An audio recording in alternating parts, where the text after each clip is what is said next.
The rain fell hard on Nellie's Air Force Base that October morning, the kind of rain that seemed to come from nowhere and wash away hope. Captain Sarah Mitchell sat in her small apartment off base, staring at the official letter that had arrived 3 days earlier. Her hands didn't shake anymore. She'd stopped trembling after day 2. Killed in action. Those 3 words sat at the top of the page like a death sentence written twice. Her name, her service number, her squadron, all documented in formal military language that turned her into a past tense. A memory, a statistic. But Sarah was sitting right there, reading the letter. The whole thing had started 2 weeks ago during what should have been a routine patrol over hostile territory in the Middle East. Sarah had been flying her A-10 Warthog, the same aircraft she'd flown for 8 years, the plane she could practically fly blindfolded. The A-10 was built for ground support, built to protect troops and handle punishment that would destroy other jets. It was a woman's plane, she used to joke, strong, underestimated, and tougher than anyone gave it credit for. That day her radio went out, not completely dead but damaged, static, feedback, the kind of communication failure that turns military operations into chaos real quick. She'd been providing close air support for a ground unit taking fire, and when her radio fried, everything fell apart. The command center couldn't hear her. She couldn't hear them. But Sarah could see the soldiers below, pinned down by enemy fire, and she knew what needed to be done. She made her runs, 3 of them. Her A-10 was built for this, low and slow, accurate as a surgeon with its 30mm cannon. She'd seen the enemy positions go quiet. She'd seen the soldiers break free from their position and move to safety.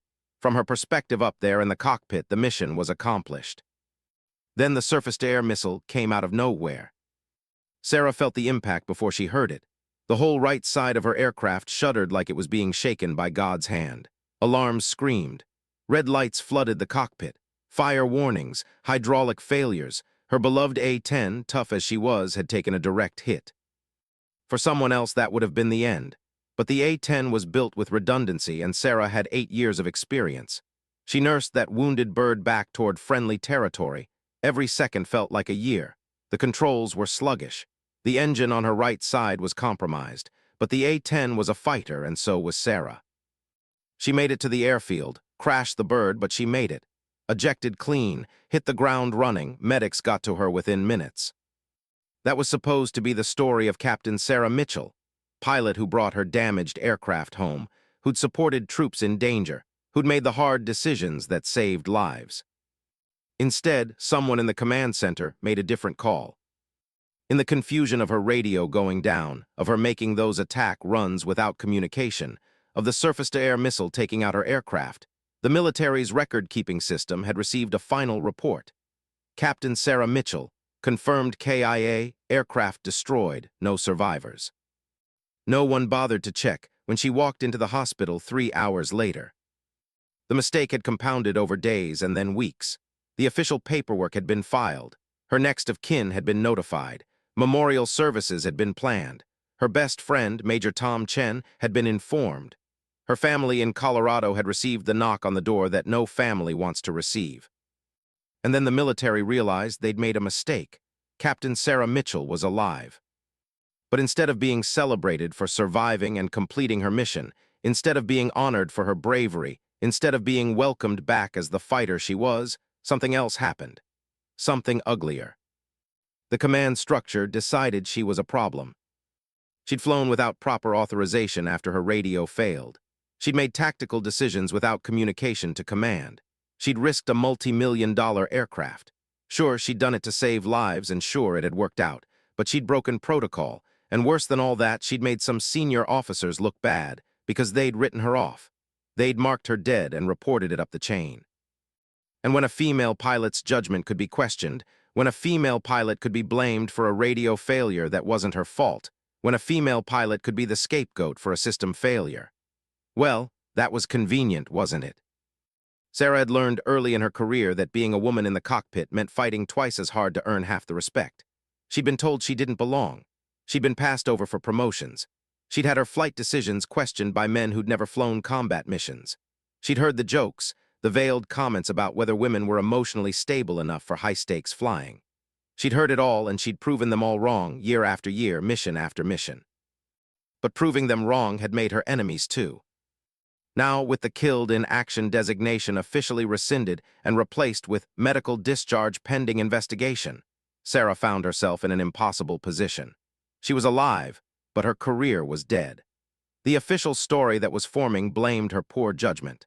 The formal review had been structured to make it look like her decision to continue the mission without radio communication had been reckless. The investigation conveniently ignored that her radio had been damaged by enemy action, not pilot error. It conveniently ignored that her ground support had directly prevented casualties. Her commanding officer, Colonel James Hardwick, had barely looked at her when she'd reported back to base. He was a man who'd climbed the ranks through careful political maneuvering, not through any particular excellence in the field. And he'd made it clear that having a female pilot question the chain of command by acting independently was not going to be forgiven. "You should have ejected immediately when your radio failed," he'd told her in his office, not meeting her eyes. "You should have reported to command. You should have let trained personnel make decisions instead of acting on impulse." Sarah had stood there in her uniform, still bruised from the crash, still dealing with the whiplash of being dead, and then alive, and then disgraced. "The soldiers on the ground were taking heavy fire," she'd said quietly.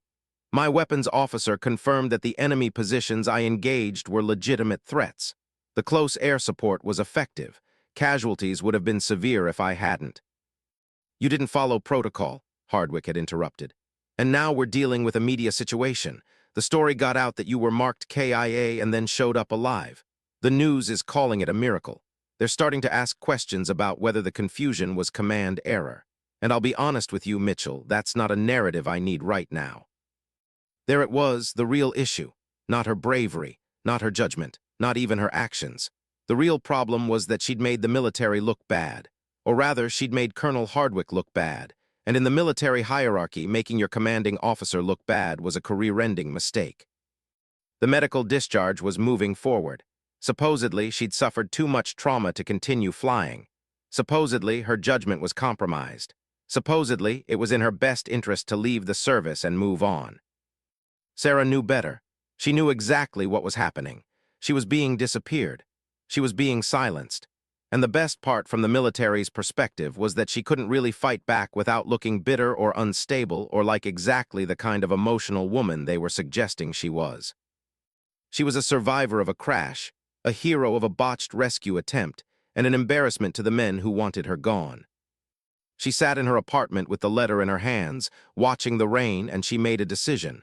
She wouldn't go quietly. She wouldn't accept the narrative they'd written for her. Captain Sarah Mitchell was marked KIA, but she had something the Army didn't count on. She was still flying. Sarah's apartment became her command center. On the walls, she'd posted documents, copies of her flight records, her patrol logs, the official engagement reports, the emails from other pilots who'd reviewed her decisions and confirmed she'd done everything right. The testimonies from the ground troops she'd supported, men and women who'd written statements saying that without her air support, at least 4 of them would be dead. But what she didn't have was the official investigation report.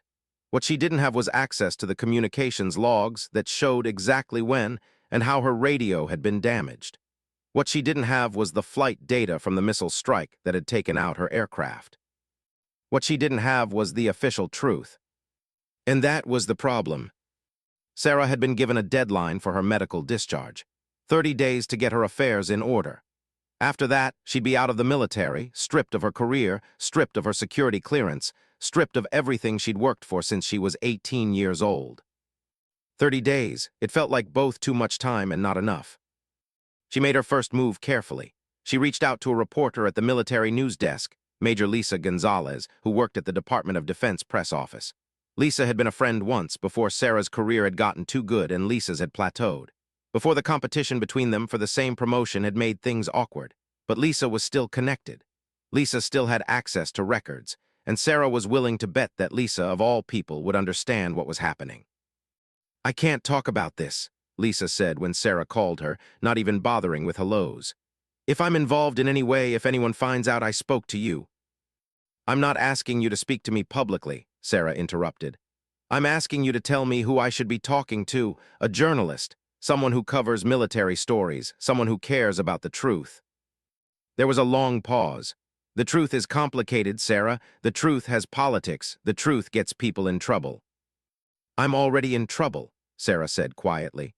I'm already being made into the villain in a story where I was actually trying to save lives, so maybe I don't have much to lose.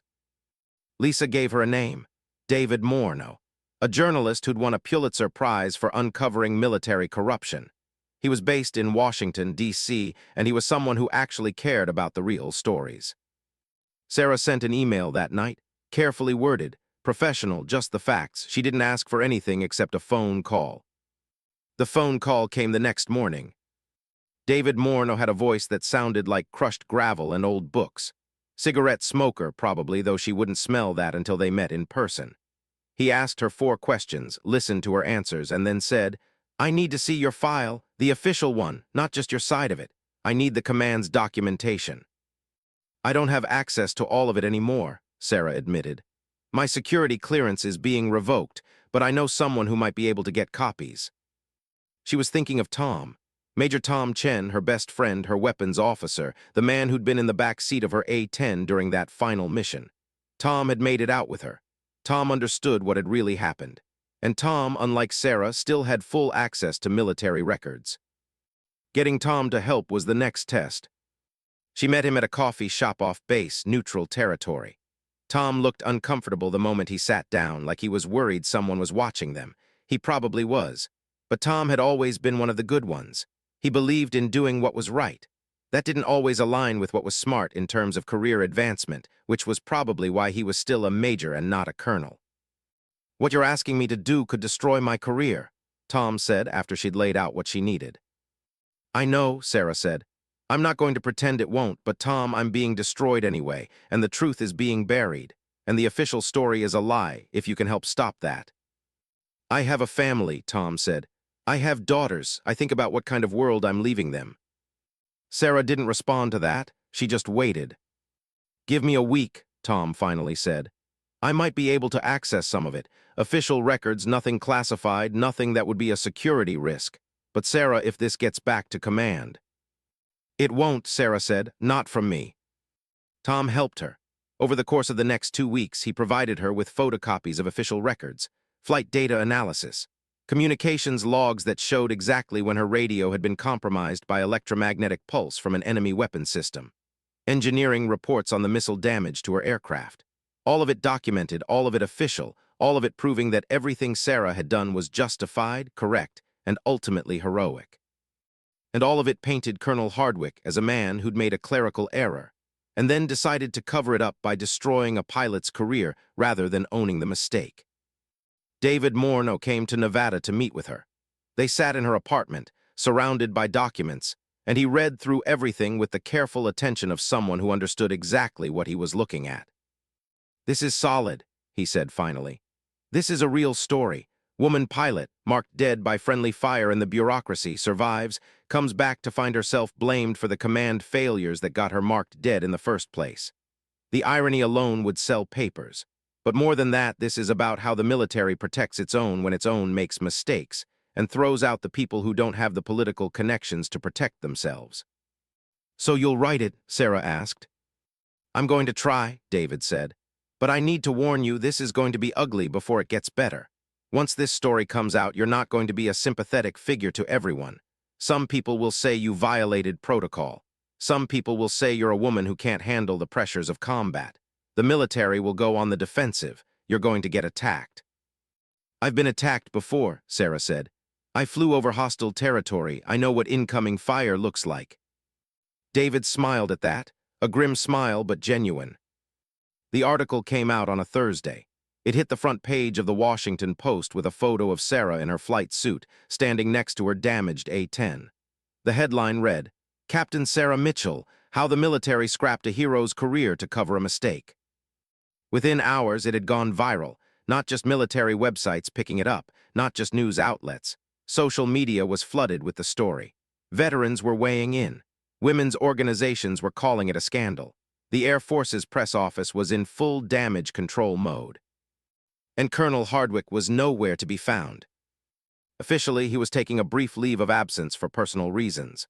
Unofficially, Sarah heard through Tom that the command was circling the wagons.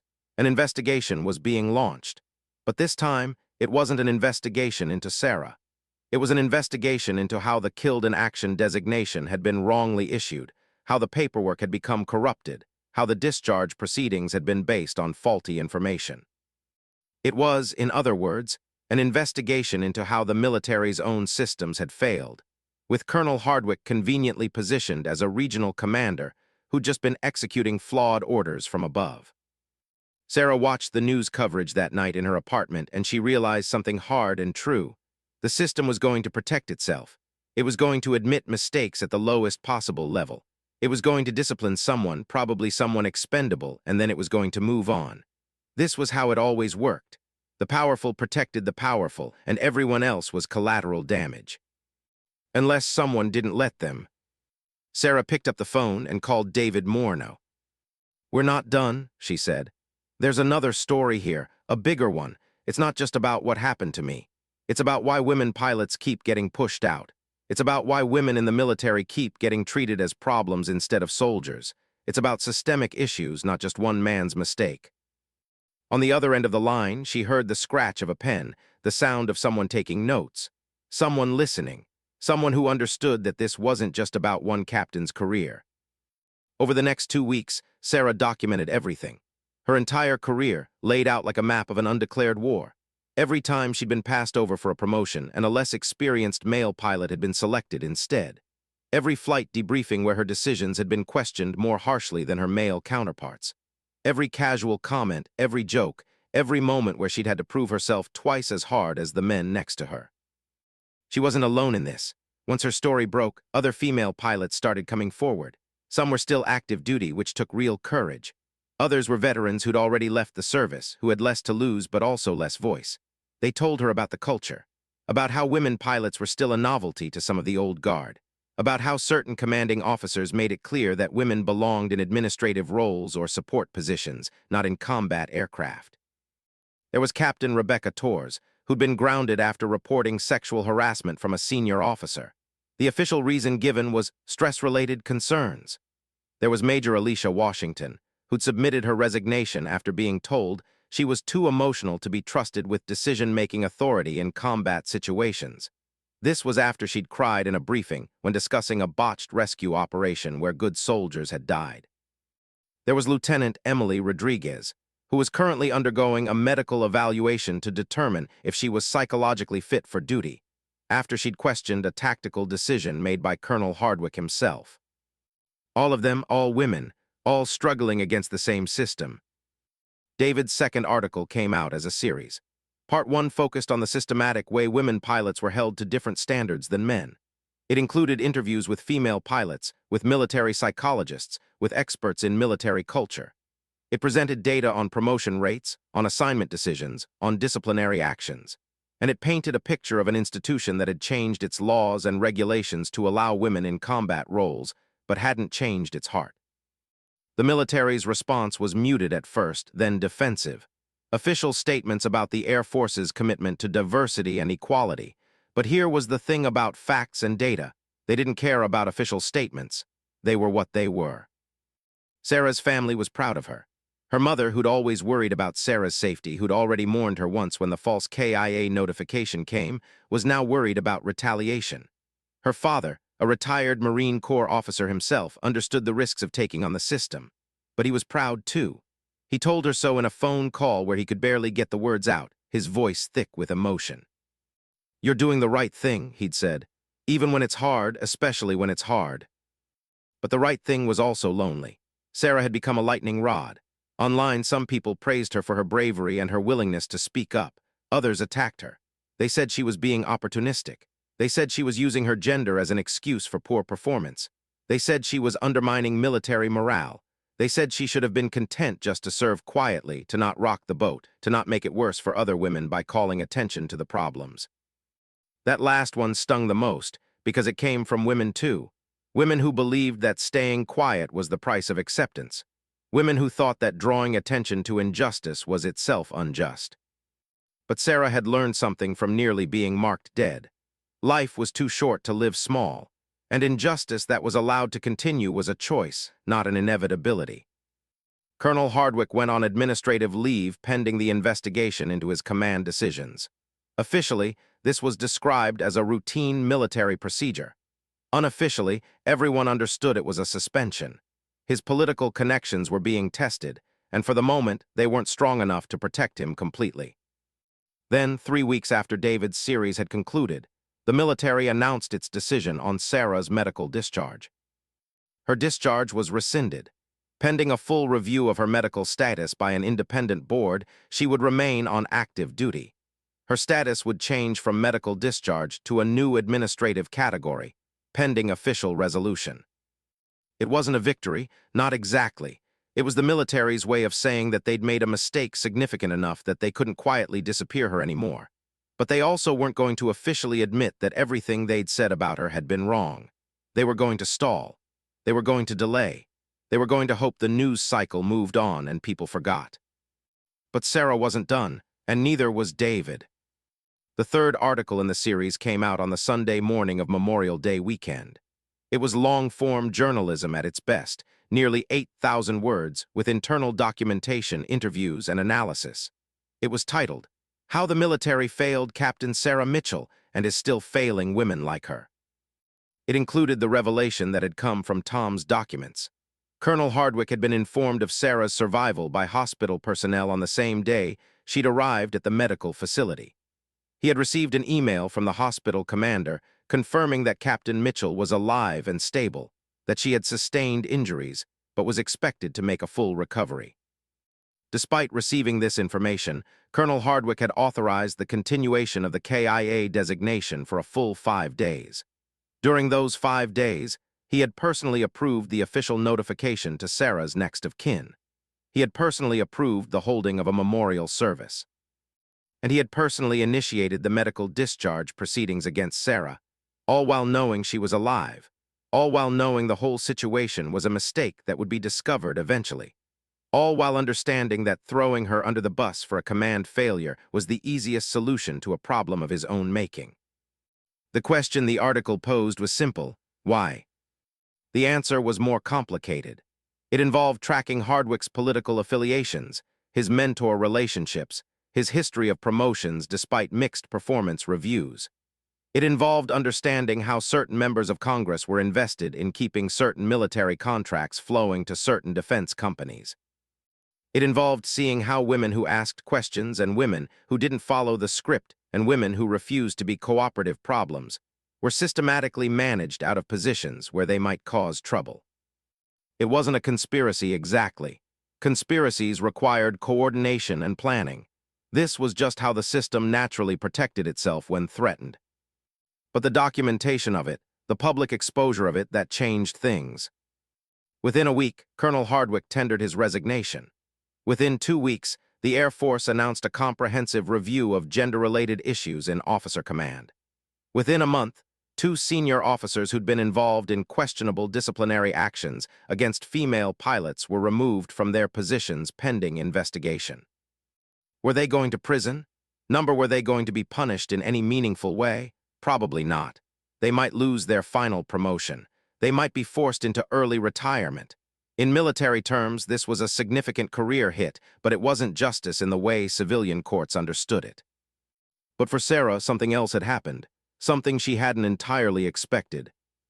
She'd become someone people listened to. The Air Force was actually implementing policy changes. Actual, real changes to how complaints were handled, to how female pilots were evaluated, to how bias was being addressed. It was slow. It was incomplete. But it was happening because a woman had refused to go away quietly, and because journalists had done their job, and because the public was paying attention. Sarah got a call from the Chief of Staff of the Air Force himself. He invited her to the Pentagon. He told her that the Air Force wanted to support her, that they recognized the injustice she'd been subjected to, that they wanted to make things right. What he was really saying, Sarah understood, was that the Air Force wanted her to be their poster child for change. They wanted to show the world that they were responsive, that they were fixing the problems, that they were the good guys. Sarah was about to decline the whole thing as just more of the same political maneuvering. Then she had a thought. "I have one condition," she told the Chief of Staff. "I want to fly again. I want to be returned to full active duty status as a combat pilot. And I want the Air Force to fund a scholarship program for women pilots at military academies with my name on it. There was a pause, then, we can make that happen. Then let's make sure it actually happens, Sarah said. Because I'm not interested in being a symbol of change. I'm interested in actual change. I'm interested in making sure that other women don't have to fight the battles I fought just to be treated like they belong. The call ended with promises and commitments. Whether they'd all be kept remained to be seen. But Sarah had learned something important. The system would move if you pushed hard enough. It would bend. It might not break, but it would bend. And sometimes a bend was enough to let some light through. Not everything was celebration. The weeks following the media storm brought complications Sarah hadn't fully anticipated. Some of her fellow pilots started to distance themselves. Not the women. The women saw what had happened and understood the stakes. But some of the men, particularly those who'd been promoted around the same time as Sarah or who'd benefited from the existing system, started to view her with a mixture of admiration and resentment. She'd become the woman who'd brought down a colonel. She'd become the woman who'd forced the military to confront uncomfortable truths. And for some people, that wasn't someone to celebrate, it was someone to avoid. Tom stayed loyal, but even he struggled with the fallout. His role in providing her with documents had been discovered during an official inquiry into how the information had got to David Morneau. Tom wasn't in trouble exactly. The documents he'd shared were mostly unclassified or public record. But there was scrutiny. There were questions about his judgment. There was the subtle suggestion that maybe Major Chen wasn't quite the team player they'd thought he was. "I'd do it again," Tom told Sarah when they met for coffee a month after the article series concluded. "I want you to know that. Regardless of what it costs me, I'd make the same choice. That's who I want to be." Sarah heard the strain in his voice. She understood what it meant to be pulled in two directions by loyalty. Loyalty to the institution. Loyalty to what was right. "You might get passed over for promotion," she said quietly. "Maybe," Tom agreed. "But I can live with myself. Can you live with yourself if you don't take chances on what matters?" They both knew the answer. The other complication was stranger, and in some ways harder to navigate. Sarah started receiving letters, dozens of them, some from veterans, some from active duty personnel, some from family members of military personnel, some from civilians who just followed her story and wanted to share their own experiences of injustice, discrimination, or being treated unfairly by institutions that were supposed to protect them. Most of them were supportive, but some weren't. Some were angry. Some were written by people who felt that Sarah had betrayed the military, that she'd aired dirty laundry that should have stayed private, that she'd put soldiers at risk by undermining faith in the chain of command. One letter particularly stuck with her. It came from the widow of a soldier who'd been killed in action 3 years ago. The soldier had served under Colonel Hardwick. The widow wrote that she believed Hardwick had made tactical decisions that had cost her husband's life, and that Hardwick had covered it up through his political connections. She wrote that she was grateful Sarah had brought attention to how the military's power structure protected some people while sacrificing others. But she also wrote that she wished Sarah's article had gone further, had dug deeper into the deaths that had resulted from Hardwick's decisions. Sarah read that letter several times. She thought about all the people who died under Hardwick's command. She thought about all the injustices that never made it to the news, all the soldiers who'd been sacrificed for institutional image, all the mothers and fathers and spouses and children who'd lost someone, never knowing if it had to be that way. She called David Morneau. "I need to know," she said. "I need to know if there's another story here, if Hardwick's decisions actually got people killed." David was quiet for a moment. "There might be," he said finally. "But Sarah, following that thread could take us into territory that's going to get people very angry. We're talking about questioning military judgment in combat situations. We're talking about potentially implying that deaths in theater were preventable. That's dangerous territory." "Is it true?" Sarah asked. "I don't know yet," David said. "But I can look, I can try to find out. Are you sure you want to do this? You've already accomplished what you set out to accomplish. You've gotten your name cleared. You've forced institutional change. You could walk away now and call it a victory." Sarah thought about that. She thought about being able to go back to her life, to go back to flying, to stop being the center of a controversy that was going to keep spreading if she let it. "I don't want to walk away," she said. "I want to know the truth, all of it." What followed were 3 months of investigation. David worked with other journalists to track Colonel Hardwick's command history, to interview people who'd served under him, to review the official casualty reports, and compare them to the official explanations for why casualties had occurred. What they found was complicated. There were no clear smoking guns. There was no evidence of deliberate negligence or intentional endangerment. But there were patterns. There were decisions made by Hardwick that prioritized speed or strategic positioning over troop safety. There were casualties that, according to military experts and tactical analysts, might have been prevented if different decisions had been made. There was a commander who'd been willing to accept acceptable losses in order to achieve mission objectives, and who'd never been held accountable for that calculation. The article came out on a Tuesday in September. It was more restrained than the previous articles, more carefully hedged with qualifications and expert analysis. It presented the facts without drawing definitive conclusions, because the truth was genuinely complicated.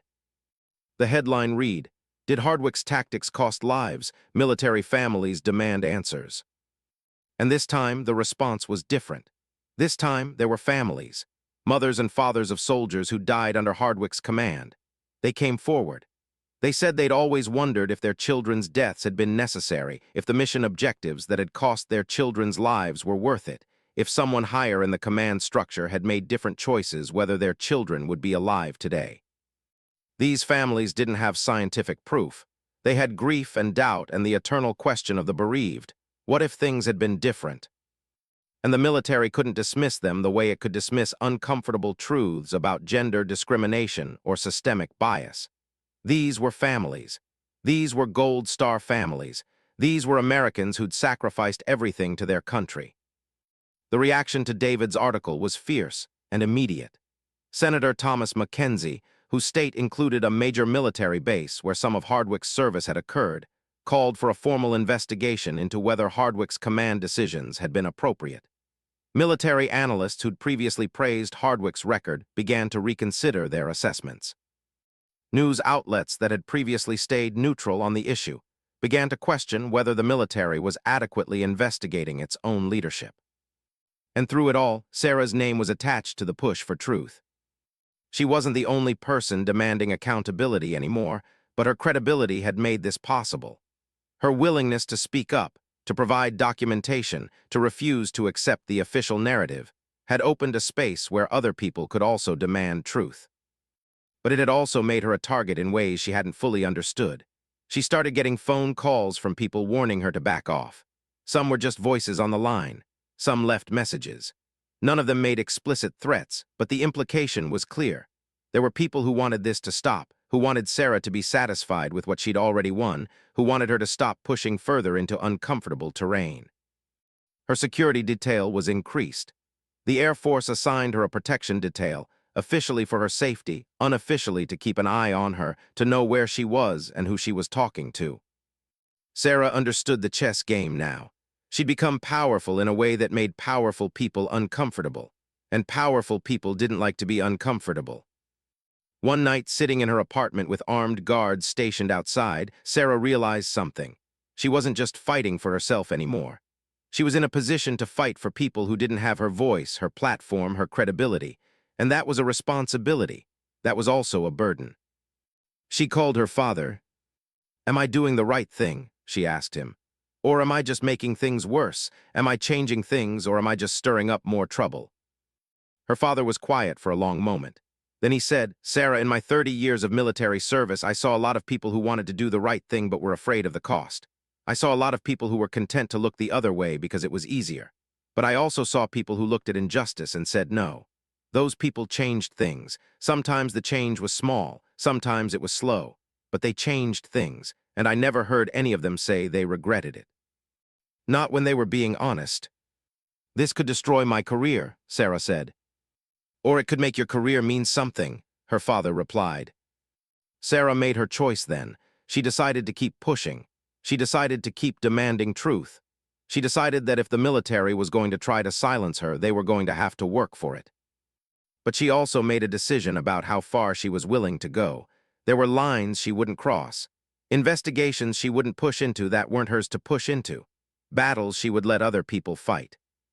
Because Sarah understood the real lesson now. Change didn't come from one person. It came from a lot of people, all deciding that the status quo wasn't acceptable anymore. Her job wasn't to change everything.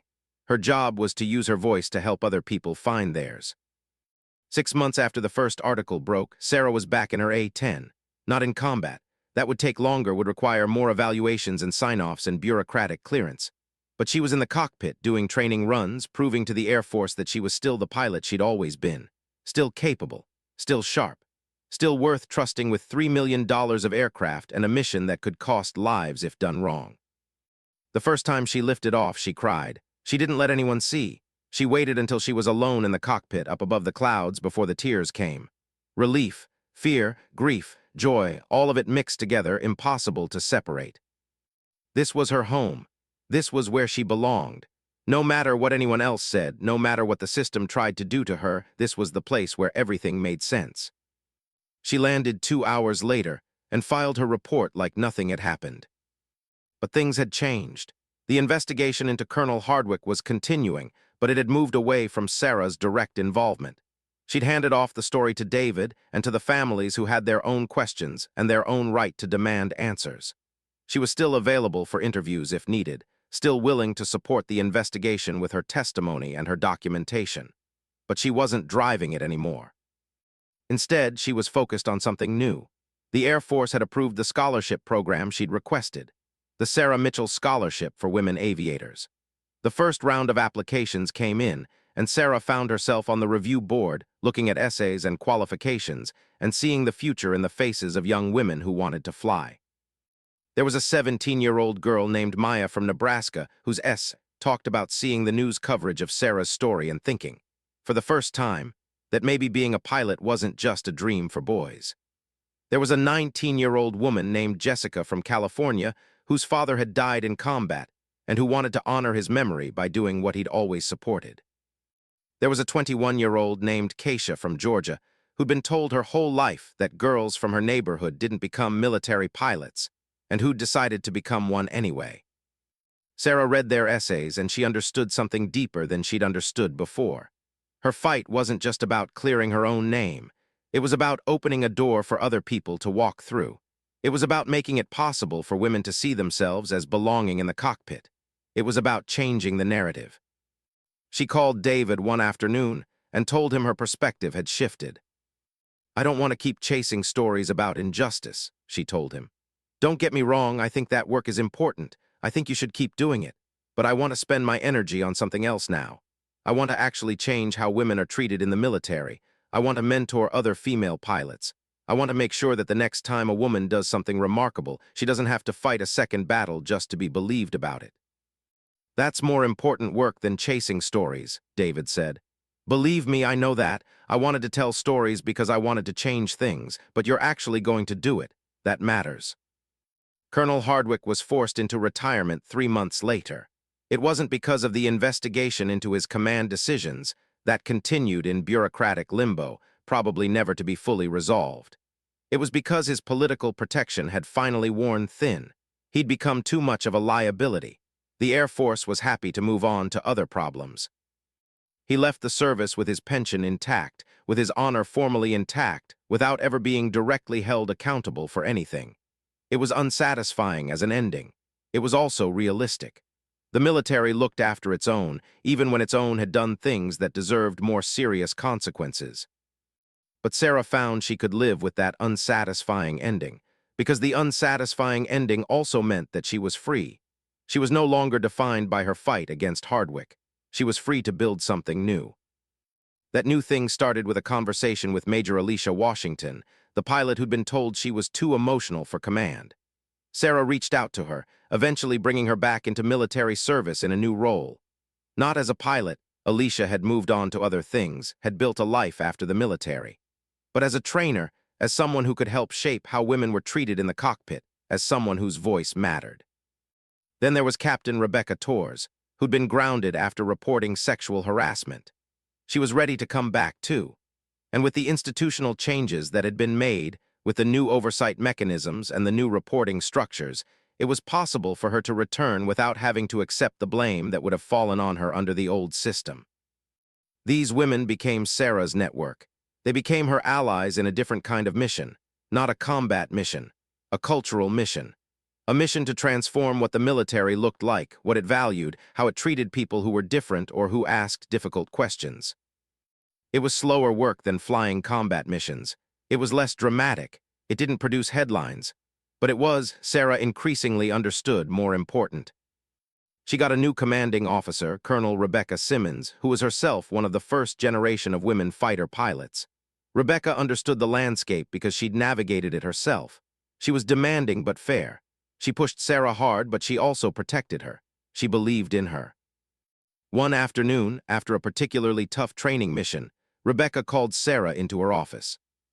"I want to talk to you about something," Rebecca said. "There's a promotion board coming up in 6 months. You're going to be recommended.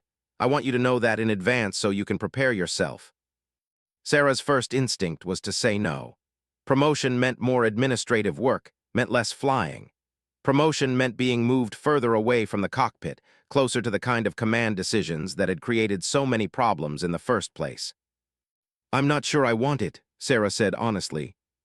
Rebecca nodded like she'd expected this answer. "That's why you should take it," she said. "Because you don't want it for the wrong reasons. You're not climbing a ladder. You're not trying to prove something. You just want to keep flying and do your job and help other people. That makes you exactly the kind of officer this military needs in command positions." "What if I'm not good at command?" Sarah asked. "What if I make bad decisions? What if people get hurt?" "People get hurt regardless," Rebecca said quietly. "But they're less likely to get hurt under someone who's terrified of making the wrong decision. The most dangerous commanders are the ones who are too confident in their own judgment. You'll never be that person. You'll always question yourself. You'll always consider the cost, and that will save lives." Sarah thought about that. She thought about Colonel Hardwick, so confident in his judgment that he'd never questioned whether his decisions were worth the cost. She thought about all the systems that had protected him, that had enabled him to make those decisions without consequences. What if people like her, people who asked questions, who pushed back, who refused to accept things as they were? What if people like that were actually who needed to be in command? What if the system had been structured all wrong, selecting for confidence and political acumen instead of wisdom and careful thought? "I'll do it," Sarah said, "on one condition." Rebecca smiled. "I was wondering when you'd make a condition." "When I make major, I want to establish a formal mentoring program for women pilots. Not just in my squadron, service-wide. I want the Air Force to fund it, to make it official, to recognize that this is something that matters." "Already in the works," Rebecca said. "I started the paperwork 3 months ago. I was just waiting for you to say yes to the promotion." Sarah realized then that she hadn't been fighting alone. There were other people in the system who'd been working toward these same ends all along. Other officers who believed things needed to change. Other women who'd been quietly laying groundwork, waiting for the moment when change became possible. She'd thought of herself as a rebel, as someone fighting the system from the outside. But she'd been wrong. She'd been fighting from the inside all along, and there were other people inside with her, making slow, steady progress. The promotion came through, Major Sarah Mitchell. The title felt strange and perfect at the same time. She got letters from all the women in the scholarship program. Letters from Maya and Jessica and Keisha and a dozen others, telling her how much it meant to have her as a model, to know that there was a path forward even when the path was hard. Sarah saved every letter. She kept them in a folder on her desk. When things got difficult, when the progress was slow, when the system seemed immovable, she would read those letters and remember why it mattered. It mattered because of the young women waiting to see if they belonged. It mattered because there were families who'd lost people and deserved to know that someone in the system cared about whether their losses were necessary. It mattered because Sarah herself had almost disappeared, and the only reason she hadn't was because she'd refused to accept the story they'd written for her. Late one night, sitting in her office with a cup of coffee gone cold, Sarah opened her email and saw a message from Tom. He'd been promoted to colonel. He'd made it despite the risk he'd taken to help her, despite the questions about his judgment. He wrote, "I wanted to be the first to tell you. They can't take away my career for doing what was right. They can only take away my career for giving up what matters. Thanks for reminding me what matters." Sarah smiled. She saved the email. She added it to the folder with the letters. This was what winning looked like. Not perfection, not every injustice fixed. Not every wrong person punished and every good person rewarded, but incremental change, progress. The knowledge that the next woman who came up in the system would have an easier path than Sarah had had, that was victory enough. That was everything. 2 years after the article series broke, Sarah was selected to lead a new combat training program. It wasn't just for women pilots, though women pilots were a significant part of it.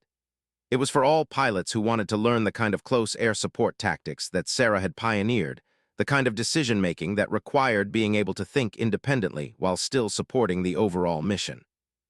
She'd be training people. She'd be sharing what she'd learned. She'd be passing on the lessons from her experiences, both the victories and the failures and everything in between. But before she started that new role, there was one flight she needed to take. David Morneau had called her with a strange request. He'd been investigating something, following up on old threads from his earlier work on Hardwick. He'd found some classified material that had been declassified in recent years. He'd found evidence of decisions made during Hardwick's command that had unnecessarily risked soldiers' lives, specific missions, specific decisions, specific consequences. "I think you should see this," David had said. "Not for another story, not for public consumption, just for you, just so you know." Sarah had met him at a secure facility where classified documents could be reviewed. She'd read through the files. She'd seen the decisions that had been made. She'd seen the names of soldiers who died as a direct result of those decisions. 4 soldiers had died on a mission in 2019 when Hardwick had ordered a specific tactical approach that a subordinate officer had objected to. The subordinate officer's objections had been overruled. The mission had gone forward. The soldiers had died when the tactical situation had developed exactly as the subordinate officer had predicted. The deaths had been ruled acceptable losses. Hardwick had been commended for achieving the mission objective despite the difficult circumstances. Sarah had sat in that secure facility and held the weight of that knowledge. She could have gone public with it. David would have published it. But the families already knew their children were dead. More public controversy wouldn't change that. And the investigation had already happened. Officially, the decisions had been made appropriately, the risk was acceptable, there was nothing to be done. She'd made the choice to walk away from that story. She'd done her part. She'd helped expose the systemic problems. She'd helped create mechanisms for accountability. But not every wrong was going to be righted. Not every truth was going to be vindicated. Sometimes you had to be content with progress, even when progress was incomplete. That understanding, that acceptance of incomplete justice, felt like wisdom. It also felt like the most bitter lesson she'd ever learned. But Sarah had found peace with it. She understood now that systemic change didn't come from winning every battle. It came from changing enough minds, changing enough hearts, changing enough systems that future battles were fought differently. Future commanders would think twice before ordering missions that risked unnecessary lives. Future officers would know that their decisions could be questioned. Future pilots would see women in leadership positions and understand that they belonged there. The final flight came on a Thursday afternoon in October, 3 years almost to the day from the flight that had changed everything. Sarah was scheduled for a routine training patrol, nothing special, nothing dramatic, just her in her A-10, flying over the desert, doing what she was trained to do. But it was the last time she'd fly as a regular pilot. After this, she'd transition into her role as a trainer and commander. She'd still fly, but it would be different. She'd be flying with students. She'd be teaching. She'd be passing on what she knew. The cockpit was exactly as she remembered it, familiar, comfortable, like coming home. She ran through her checklist, got clearance, and lifted off. The desert stretched below her, a landscape of reds and golds and shadow. The sky was enormous and blue. The A-10 responded to her controls like it always did, responsive and solid and true. She thought about everything that had brought her here. She thought about the false KIA notification. She thought about Hardwick's betrayal. She thought about David's articles and the families who'd come forward and the young women in the scholarship program. She thought about Tom, who'd risked his career to help her. She thought about Colonel Simmons, who'd believed in her when it would have been easier not to. She thought about her father, who'd taught her that some things were worth fighting for. She thought about the 4 soldiers whose deaths she'd learned about, whose sacrifice would change how the military made decisions going forward, even if their deaths themselves couldn't be undone. She made her runs. She flew the patterns she'd flown 1,000 times before. She proved to herself that she could still do this, that her skills hadn't eroded, that she belonged in this cockpit. As she was heading back to base, her radio crackled with a message from the tower. "Major Mitchell, you've got some folks here who want to welcome you back to the tarmac. You might want to do a low pass if you're comfortable." Sarah checked her fuel. She had enough. She made the low pass, bringing her wounded bird, no longer wounded, fully healed and operational, low over the airfield. As she passed over the tarmac, she could see them. A crowd of people. Women pilots mostly, but not only. Tom was there. Rebecca Simmons was there. Some of the young women from the scholarship program were there, seeing close up the woman they'd read about, the woman who'd fought for them. Sarah brought her A-10 in for a landing, smooth and professional, exactly like she'd been trained to do. She sat in the cockpit for a moment after the engines powered down. She let the silence settle over her. She thought about everything that had happened, everything that was still happening, everything that would happen because of the choices she'd made and the people she'd fought alongside. She pulled off her helmet and climbed out of the cockpit. The stairs were right there, waiting for her. Sarah descended slowly, deliberately. She could see the faces of the people waiting for her. She could see the respect there. But more than that, she could see recognition. Recognition that she was one of them, that she belonged here, that her voice mattered. Tom was the first one to reach her. He gave her a hug. "Welcome home," he said simply. Sarah held onto that moment. She let it settle into her bones, let it become part of her story. She wasn't the woman who'd been marked dead. She wasn't the woman who'd been quietly disappeared by a system that wanted her gone. She wasn't the victim in anyone else's narrative. She was Major Sarah Mitchell. She was a pilot. She was a leader. She was the woman whose A-10 had never gotten the message that she was supposed to be gone. Later, after the official welcome and the interviews and the moments captured for the social media and the official channels, Sarah sat down with David Morneau at a coffee shop. They'd become something like friends through all of this. Through the articles, the investigations, the victories, and the incomplete endings. "What's next for you?" David asked. "Training the next generation," Sarah said. "Making sure that women pilots have someone who understands what they're going through. Building a culture where merit matters more than gender, where questions are seen as strength instead of weakness." "That's slower work than what you've been doing," David said. "Yes," Sarah agreed, "but it's the work that matters. I've learned that. You can win a public battle and still lose the real war if the culture doesn't change. I want to help change the culture." David nodded. "Hardwick's getting a book deal," he said. "He's writing his version of events, calling it a misunderstanding, a matter of perspective, a case of a dedicated officer being unfairly targeted because of political forces outside his control." Sarah felt the anger rise up in her, then flow through her, then settle into her bones as something more useful than anger. It was fuel. It was proof that the work wasn't done. It was confirmation that she'd made the right choice in choosing to focus on building something new instead of continuing to fight the old battles. "Of course he is," she said. "He'll sell some books. Some people will believe him. That's fine. Because in the meantime, I'm training pilots who will make better decisions than he did. I'm mentoring women who won't accept being marked dead just because someone else finds it convenient. I'm building a system that's harder to corrupt, harder to game." "And if it's not enough," David asked, "if the system keeps reproducing the same problems?" "Then at least I'll have tried," Sarah said. "And the people I train will try after me, and maybe their students will try after them. Change is slow. Sometimes it's so slow you can barely see it happening. But that doesn't mean it's not happening." She thought about Maya, the 17-year-old from Nebraska. She thought about Jessica, whose father had died. She thought about all the women waiting to see if they could be pilots, waiting to see if someone like them could make it in a place where they weren't sure they belonged. "They're going to find their own stories," Sarah said. "They're going to face their own challenges, and maybe they'll have an easier time of it because I fought for change. That's what I'm working toward, not vindication, not revenge, just the possibility that the next woman won't have to fight as hard as I did." David smiled. "You know what's amazing," he said.